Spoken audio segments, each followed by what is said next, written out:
ప్రశ్నాపత్రం leakage కు నిరసనగా BRS ఆందోళన చేపట్టింది. రాజ్ భవన్ ముట్టడికి పిలుపునిచ్చారు బీఆర్ఎస్ కార్యకర్తలు. ఇక నీట్ పరీక్షను రద్దు చేయాలంటూ బీఆర్ఎస్ డిమాండ్ చేస్తోంది. బీఆర్ఎస్ శ్రేణులను పోలీసులు అడ్డుకున్నారు, స్టేషన్ కి కూడా తరలించారు. ఈ రోజు నీటిలో తక్షణమే రద్దు చేయాలని చెప్పేసి టీఆర్ఎస్ తరఫున మేము డిమాండ్ చేస్తున్నాం. నీటిలో అక్రమాలను ఎమ్మటే సరిదిద్ది నీటిలో రద్దు చేసి నీటి నిర్వహించాలని చెప్పి మేము డిమాండ్ చేస్తున్నాం.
రైట్, ఇక బ్రేకింగ్ న్యూస్ చూస్తున్నాం. నీట్ ప్రశ్నాపత్రం లీకేజ్ కు నిరసనగా బీఆర్ఎస్ ఆందోళన చేపట్టింది.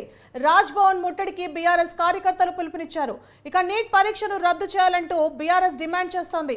బీఆర్ఎస్ శ్రేణులను పోలీసులు అడ్డుకున్నారు, స్టేషన్ కు తరలించారు.